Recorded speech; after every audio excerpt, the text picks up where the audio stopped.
Hello and welcome to this meeting of the Council of the Town of Oakville. We're experiencing technical difficulty with Zoom to get all of the councilors into the meeting. And so I'm going to invite everybody to join the quorum that is here in O Canada. And we'll see how many of our members are still stuck in the gray zone between reality and Zoom. And when we're done with O Canada.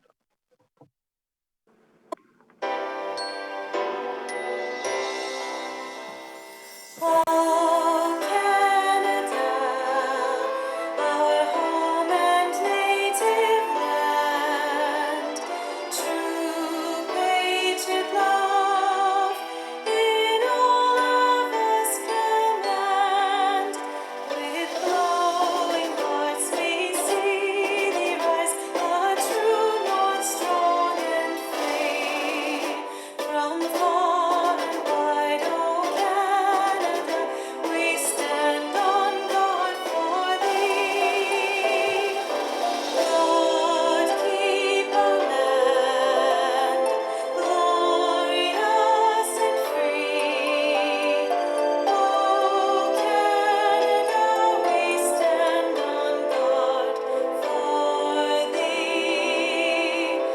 O Canada, we stand on guard for thee.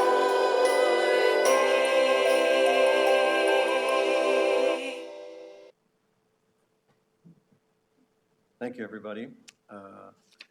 210 years ago, indigenous people began welcoming settlers from all over the empire here. Soon, the new settlers were helping slaves escaping from the United States to settle here too. Today, our indigenous founding partners are still here enjoying this land with us. They fish and camp under their Treaty 22 rights. Indigenous people in their thousands also live with us as neighbors and friends. Our indigenous, white, and black settlers created a community with an attractive degree of harmony and prosperity. And in 1857, the Ontario legislature gave official recognition to Oakville as a town. At Town Hall, 160 years later, we fly the flag of the Mississaugas of the Credit beside the flags of Oakville, Ontario, and Canada. We fly these flags together to acknowledge our origins. People from all over the world are attracted to the livability we have created. We offer newcomers a warm spirit of welcome. We offer everyone our founding story so that everyone knows what we are a part of. We feel sorrow and distress for acts of racism and intolerance that are suffered across Canada, and we want our future to be equitable and inclusive for all. The path of truth and reconciliation can unite us and lift us all. Keep well, stay safe, and let me know of any chance to be helpful to you and yours. Please let me know anytime you can help increase Oakville's harmony, prosperity, and livability. Madam Clerk, as I understand it, we have regrets from Councillor Sanju, who may be forced because of work to join us in progress. And Council, do you have any declarations of pecuniary interest? Madam Clerk, I'm not seeing or hearing any. Council, it would be in order for a mover and seconder or for corrections to the minutes of the previous council meetings on June 21st and June 22nd. Councillor Lischina and Councillor Longo, thank you. Any corrections? Seeing none, I'll put the vote. Is there any objection? Madam Clerk, I see no objection, and the minutes are confirmed. We have no public presentations for this council meeting, but we do have a standing committee report, the 2022 Budget Committee, and the proposition is, as listed in the agenda, that the recommendations of the Budget Committee of June 21st be approved. Is there a mover and seconder for the report? Councillor Elgar and Councillor Giddings, thank you. Is there any objection to the motion?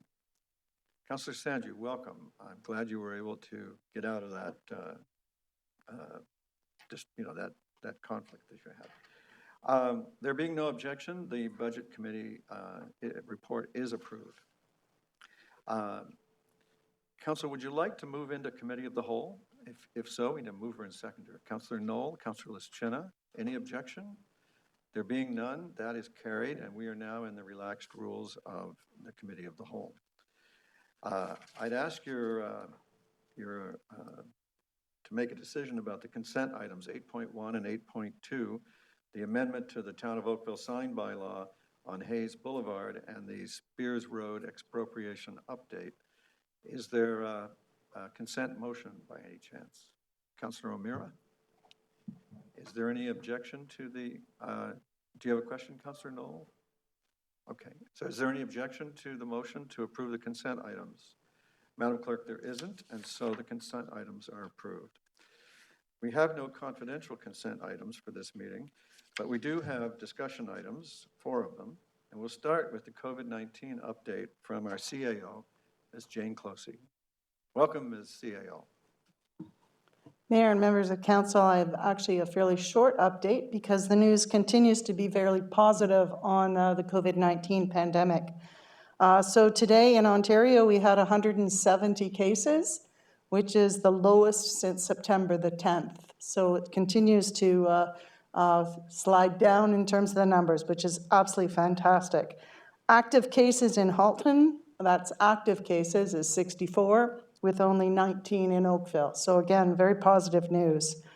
On the vaccine front, overall in Ontario, we're just under 80 doses for the first dose, 80% of the population, the adult population, covered by the first dose, and a 45% for the second dose, which is quite a jump from the last time we had gotten together.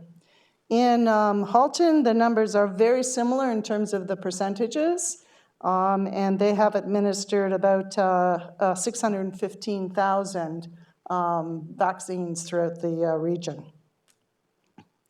So in terms of any changes in the rules, today is the first day that Canadians and permanent residents can now travel back into Canada without having to quarantine for the 2 weeks. That's subject to them meeting their, I think there's an app that they have to have demonstrated that they've had their both vaccines and that they test positive while they're before and when they arrive back into Canada. For other travelers into Canada, the borders are still closed. So in the province, we're now into step 2, as all of you are aware of. The only exception to that is Waterloo Region, who remains in step 1. They have been affected by the Delta variant, so they're staying within that, the step 1 for now.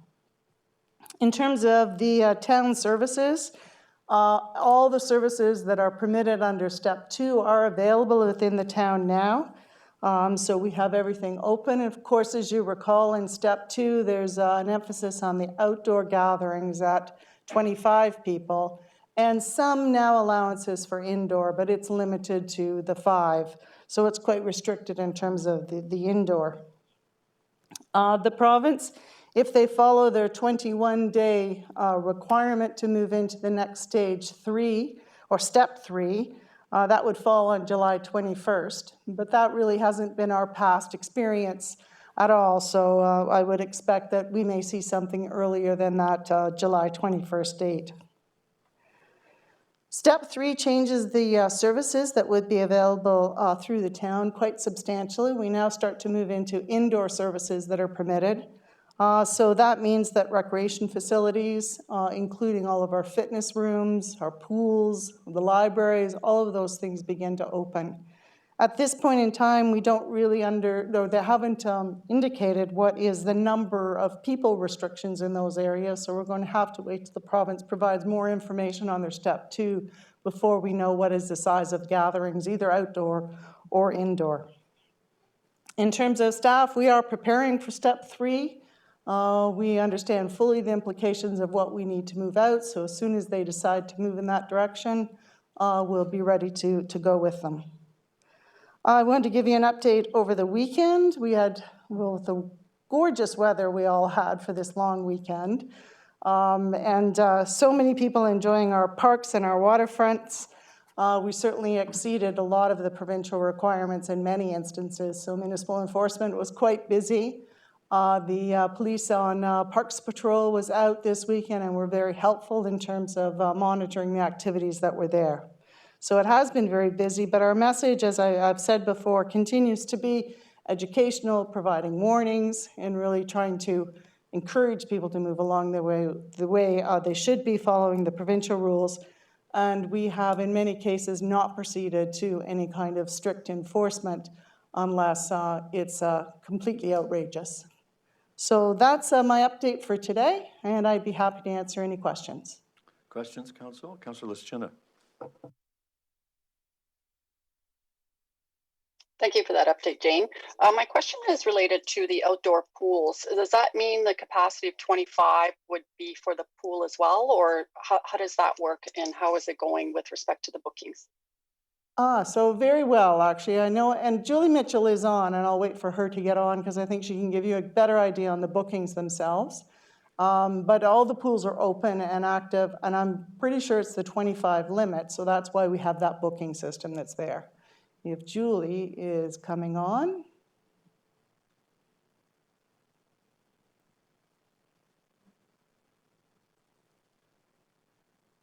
That's okay, as long as, and so I'm just wondering with respect to the time limits of booking.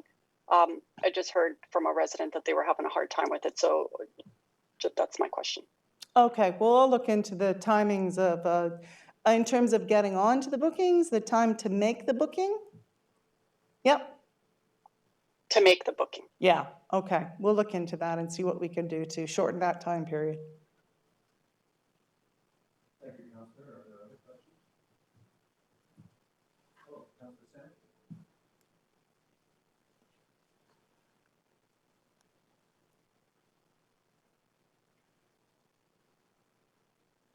Can Councillor Lischina, can you?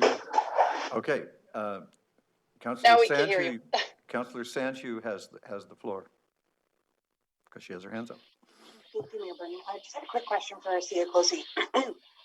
Siakosi, you mentioned that rec centers are kind of eventually going to be coming online. Do we know what types of recreational facilities are going to be available? Like, will we have basketball courts available indoors? What we know to date of what they've listed for the step 3, it would look like all the indoor sports activities would be available. The pools, indoor pools would be open, the recreational fitness, the recreation facility as a whole, from what we understand to date. And that's actually, if you're on the provincial website, they have the details for step 1, 2, and 3. And that's as much detail as we have at this point in time. Thank you, Councillor. Councillor Haslett-Teal. Thank you, Mayor Burton.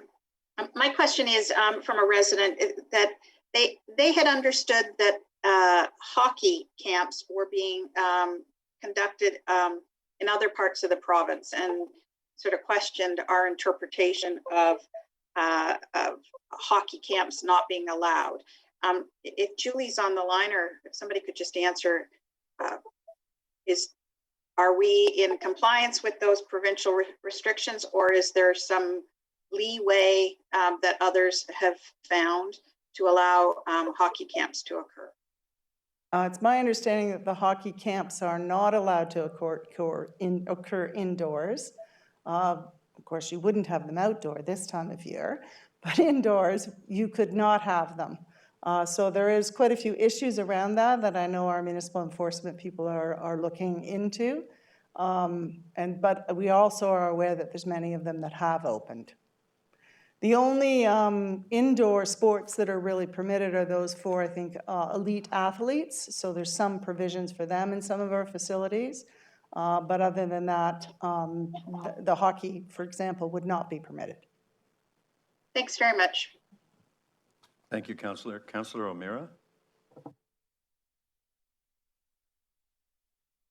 Thank you, Your Worship. And just following off of Councillor Sandy's questions, what if any retrofits to ventilation have we done in our rec centers, expecting that this coming fall we'll be having more in there, or do we have anything in the works to maybe up the ante in terms of our ventilation? As part of the recovery plan, we are looking at what we need to do in each of our facilities in terms of HVAC that would apply to really any of the facilities the town has, in terms of increasing the air circulation, what are our options to address that issue. So we are looking into that at this point in time. I don't see any changes. Any changes, significant changes to the ventilation system, if it needs some capital improvements, would become part of a budget process. So I wouldn't expect the changes to happen unless it's simply a greater air circulation that could, in the existing equipment, happen by the fall. Okay, so we're not feeling any urgency to move on this by the winter when everybody wants to go indoors. I mean, because our budget process wouldn't really allow us to spend anything more in 2021. So no matter what, we wouldn't be doing anything until 2022 at the earliest then? Yeah, and the assessment that we've done in our building so far, and we have looked into the air circulation, felt that they've met any current standards. There are, of course, standards are still being looked at and developed. So how far we go in terms of improvements, we need to have a better understanding of where those changes might be happening. But we have reviewed the equipment right now to make sure it's working up to its top speed, for example. And we're following along with whatever changes others are looking at in terms of increasing ventilation within the buildings. Okay, thank you, Madam CEO. Thank you, Your Worship. Thank you, Councillor. I would just add for everyone's comfort that Council does have the power, should it need to make in-budget year changes. So I don't want anyone to come away from this discussion feeling that we would leave anybody in jeopardy should we need to make changes. Councillor Knoll. Thank you, Worship. I have two questions. One is a follow-up on the question that Councillor Mira just asked. That was a concern I had as well. And I understand there's a large capital cost in terms of retrofitting HVAC systems, but I do know that a number of, I guess, large facilities are upgrading their filtration as a stopgap for, I believe it's N13 or MER filter systems, which don't require the same level of capital investment to change equipment. Is that something that has been done or will be done? I'd actually have to get back to you on that level of detail. I know FCM, there's Paul on there. He may actually have some more information from our facilities group in terms of what they've looked at. Paul? Yeah, thank you, Madam CEO, and through your worship to Councillor Knoll. I wanted to chime in just because I know Julie was having some issues getting on. So we have gone through the filtration upgrades in many of our facilities thus far to the 13 micron as part of the the safety facet associated with any operations in our facilities. That has taken place in many of our facilities thus far. And so it may not be a capital upgrade requirement, but simply a filtration requirement and meeting the regular standards that are out there amongst various municipalities to ensure the safety for that filtration piece. So yes, we have undergone that through FCM, and many of our facilities are already completed and or being looked at this stage.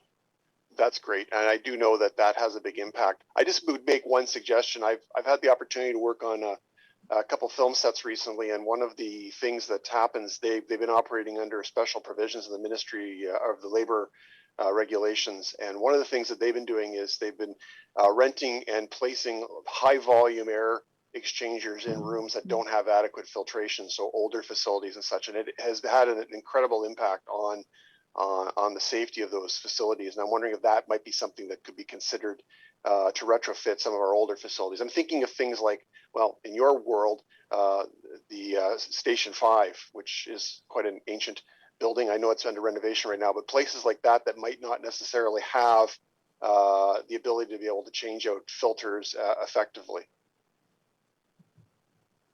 Thank you, Councillor Knoll. We will look into those things. Okay. My second question is with respect to permits at schools. I understand what you're saying in terms of the sports facilities, but what about non-sporting permits at schools? Have they been contemplated in the phase 2 reopenings? Are they contemplated in phase 3 that you're aware of? For example, scout meetings, other types of permits that we issue on behalf of the school boards. Is that something that's been addressed yet? Because I know that a number of groups are looking at starting to line up their programming for September. Yes, we have looked at permits that we could issue that would be in compliance with the requirements of what happens in step 2. So that is part of the reopening. So what does that mean in terms of some of the groups that are looking for permits in September in schools? Do we have an answer to that yet? I don't have an answer to that yet unless Julie is on. I know we've looked at reopening those things and trying to get ahead of the game by getting their permits issued earlier. So perhaps if Julie is on, she can give an indication of that. Otherwise, I'll follow up in the email later on this week in terms of the timing of when people can come in with permits. I know special events, we're certainly looking at opening those up earlier, but permits for schools, I don't have the information on that, and I'll get that for you by Thursday. Okay, I'll watch for the email. Thank you. Thank you, Councillor. Councillor Robertson. Hi, CAO Closey. Thanks for the report.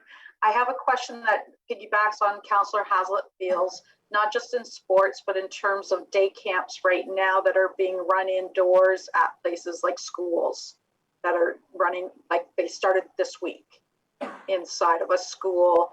What is our responsibility as a town versus the regions? Maybe that's the best way to explain it to the public when someone is violating the provincial orders right now. So our responsibility is we've been given the powers through bylaw enforcement in order to enforce the requirements. We do quite often consult with the region in terms of the regional public health. In combination, we do those actions together.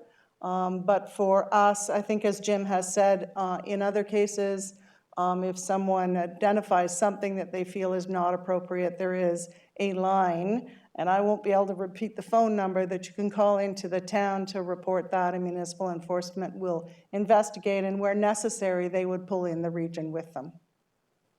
So in order to close one down, like if they're running this week and they're not supposed to be, would our bylaw go in and close it down like right then and there? So I know that Jim is behind me, and I'm going to ask if Jim could deal with that, because we have been dealing with that with some other day camps in the town. Thank you. Through you, Mr. Mayor, to the councillor. The bylaw enforcement, although we have enforcement powers under the Act, we don't have the ability to close down an activity such as that. What we would do is issue charges and work with the region through the health department who do have that capability. And depending on the compliance shown to us, we would then be able to close that down. Although, again, as CAO Closey has indicated, our goal is really compliance. So as long as we get compliance, that's really what we're hoping for. Thank you, because I know that that's been a big issue with other camps not running right now because they're following the letter of the law and they're frustrated that others seem to be running and they don't think we're doing anything about it. But it's good to know that we cannot close a camp down ourselves, that we have to work with the region on doing something like that. So thank you very much for that response. Thank you, Councillor. And but Mr. Barry did point out a very important angle, which is that the region public health can, and and we, you know, when a person calls our municipal enforcement hotline, we do bring in public health when needed for backup. You know, if they don't think we're tough enough, we've got a friend who's tougher. All right. Well, thank you, everybody. Would someone like to move receipt of the information? Councillor Hazlett's, thank you. Is there any objection to the motion? Madam Clerk, there being none, that carries. Council, the next item to occupy us is the proposed improvements to the bulk loose leaf collection program. And the proposition here is to receive the report and to refer to the Budget Committee for consideration as part of the 2022 budget process. these changes, which Sam Chauncey, the manager of Works for Operations, is about to review for the public who may be watching.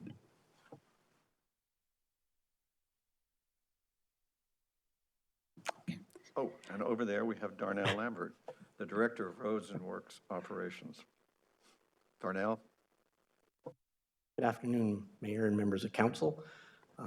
Thank you for the opportunity this afternoon to present the bulk loose leaf program and recommendations for proposed improvements for your consideration. We do have a brief presentation for you this afternoon, which will be informative and exciting to watch. So I would like to now turn the floor over to Mr. Sam Chauncey, our Manager of Works Operations, to take you through that. Thank you, Darnell. Mayor Burton and members of council, I just want to make sure the presentation is up.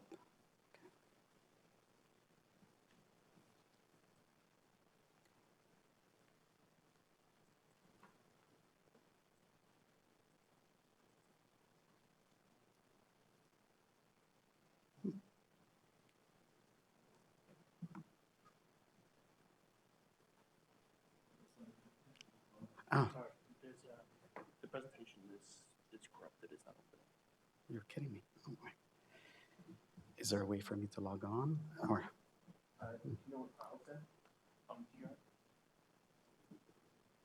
my apologies.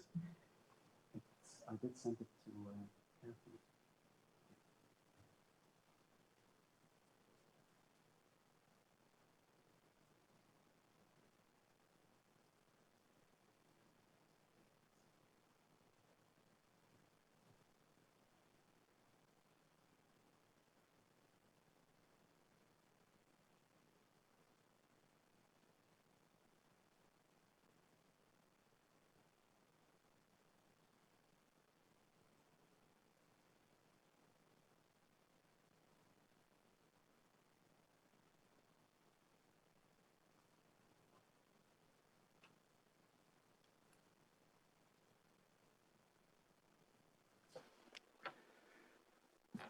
Mr. Lambert, while staff work to retrieve the right file for the presentation, would you like to entertain any questions on the report from the councillors who, after all, have had a chance to read the report? I thought I saw a hand up from Councillor Chisholm.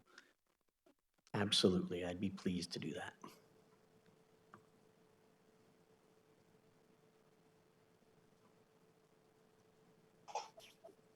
Thank you, Your Worship.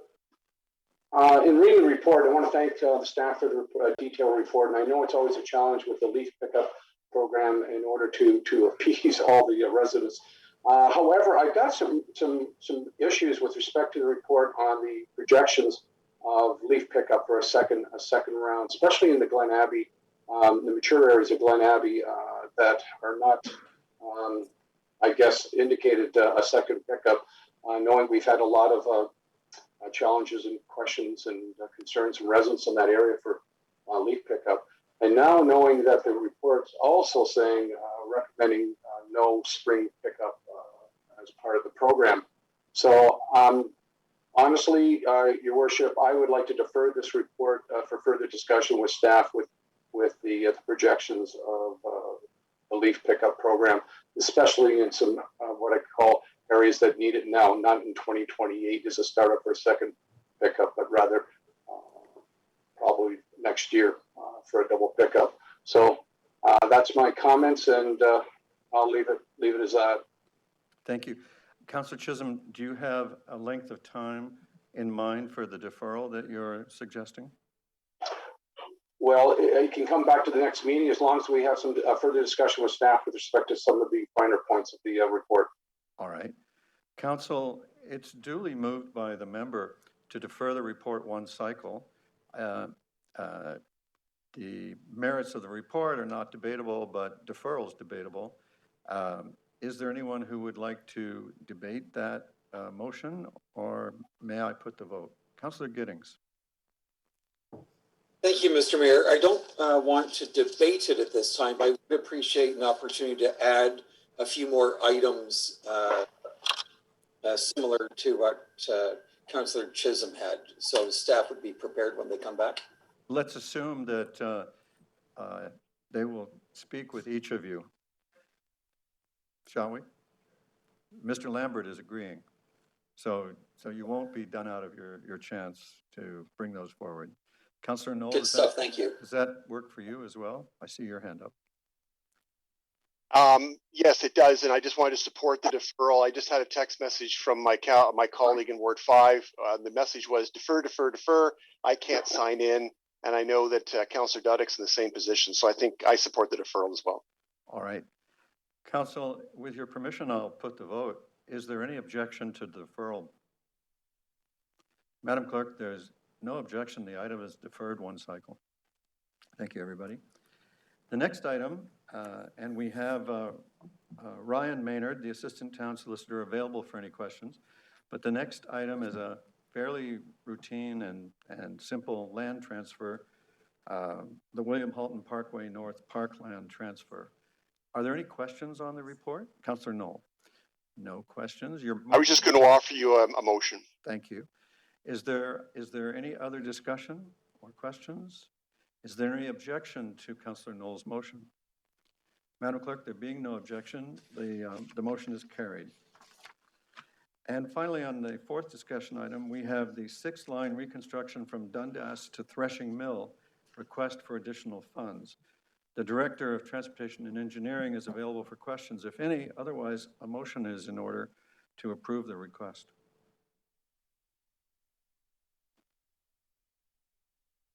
Councillor Palmer moves the staff recommendation. Thank you. Is there any objection? Madam Clerk, there's no objection and the motion is carried. Thank you, Councillor. Councillor, you now have your confidential discussion item, the Oakville Enterprises Corporation authorization request. And we have staff and officials available if you need to go into camera. Otherwise, you can pass this in public as drafted. Councillor Lischena. Councillor Lischena? I'd like to make the motion to pass that report. Thank you. Is there any objection to our motion? Madam Clerk, there's no objection. The motion is approved. Thank you, everybody. The next item is the Oakville Municipal Development Corporation appointment of a director. And again, we have people available if you have questions. Otherwise, the motion's straightforward. Councillor Chisholm is moving the motion. Thank you. Is there any objection to the motion? Seeing none, the motion carries. Thank you very much. And that brings us to the advisory committee minutes from the Accessibility Advisory Committee meeting of June 10th. And the motion is to receive their minutes. Councillor Giddings, could I prevail upon you for the motion? Thank you, sir. Any objection? The minutes are received. Thank you, everybody. It's now in order for a motion to rise and report to council. Councillor Elgar, thank you. Any objection? There being none, that carries. I rise and report that the Committee of the Whole has met and made recommendations on consent items 8.1 and 8.2, discussion items 10.1, 2, 3, and 10.4, confidential discussion items 11.1 and 11.2, and advisory committee minutes 12.1 as noted by the clerk. Is there a mover and seconder for the report? Councillor Chisholm and Councillor Longo, thank you. Any objection to the motion? There being no objection, the report is adopted. Thank you, everybody. The next item on the agenda is the information items, which are circulated electronically, and this is your chance to bring one forward if any has caught your attention or interest. And the next item is the status of outstanding issues, where the same procedure applies. And then we have new business. I'm not aware of any new business, but I see a hand. Councillor Haslett-Dale. Thank you, Mayor Burton. In the status of outstanding issues, Council had agreed to ask for a review of the definitions in the zoning bylaw. And the date that was provided was a bit of a surprise to myself, and I believe Councillor Giddings as well. It pushed the the review of the definitions into 2025. And I'm wondering if there is procedurally a way to have that date perhaps expedited, given any one of us could end up with all the development that's occurring, a potential issue with those definitions. I believe the staff position is that you need to get the new official plan before you do that. But I'll toss this question to the CAO to direct it to the appropriate staff. Mayor Burton, Neil Garby, the Commissioner of Community Development, is here and he can give you more details on that. Mr. Garby, we're all ears. Thank you.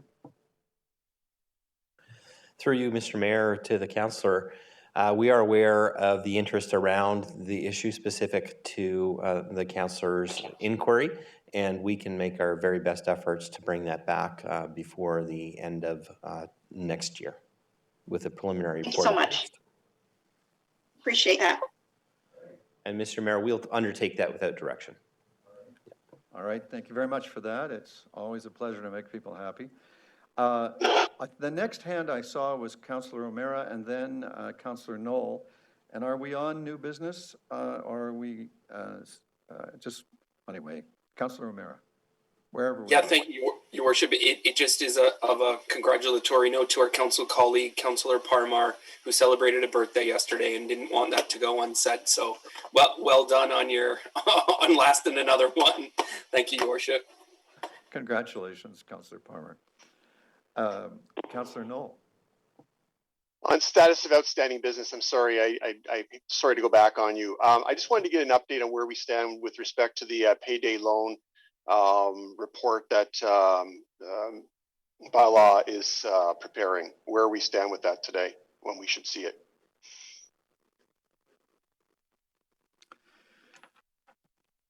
I think we're going to let the CAO field this one. Mayor Burton, Jim Barry has just left the council chambers, and I think he's probably the best one to provide that update.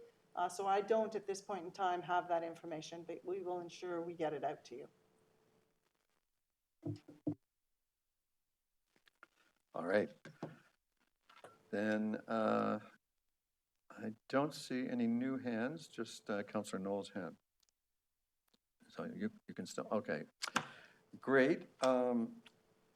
Now, we come to regional reports and question period regarding town boards and advisory committees, and I don't see any questions. And that brings us to requests for reports, and there we have a bonanza of report requests. And we lead off with driveway extensions in North Oakville, moved by Councillor Parmar, seconded by Councillor Sanju, that staff review and report on options to amend the North Oakville zoning bylaw 2009-189 to allow for driveway extensions in North Oakville by fourth quarter of 2021. Let me just ask Mr. Garby if he has any problem with the wording of that, or he perhaps had a hand in the wording.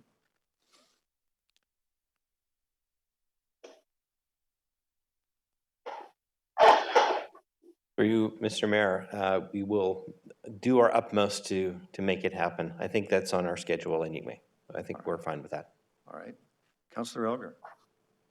It's just a question, if we could reword to consider instead of saying to do it. That's my only concern. A lot of work went into this, the width of driveways in Oakville, because, and I realize what is happening now, and we had it in our Ward 4, where a lot of grass left Ward 4 before the bylaw came in the front. And asphalt isn't exactly a great thing to replace grass. So I'm just wondering, like, instead of saying to bring it back, that we would do it, if we could maybe throw a word in there to consider. That's what we might ask, because it's more of a direction with the report I'm reading now of what we're asking for, a report. Okay, let me read the request. I believe that your concern is fully covered by the way the councillors worded it, that staff review and report on options to amend the zoning bylaw to to allow for driveway extensions in North Oakville by fourth quarter of 2021, meaning that the report would be back by fourth quarter of 2021, not that the zoning would be changed or anything like that. So does that reassure you? Not really, but that's fine. I just think that I would have rather said consider put in the word consider, but fine. Okay. Well, council will, of course, be considering the options that staff will develop in the report. So we're not removing council from the equation, I assure you.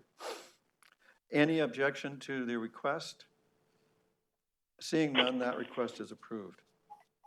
The next request is moved by Councillor Haslett-Thiel and seconded by Councillor Giddings, and it is that staff report on the feasibility, costs, implications, and timing of switching out Level 1 EV charging stations installed on Lakeshore Road East in downtown Oakville with Level 3 fast charging stations, and that staff review the implications and considerations of some or all of the costs of installing Level 3 chargers being offset by sponsors.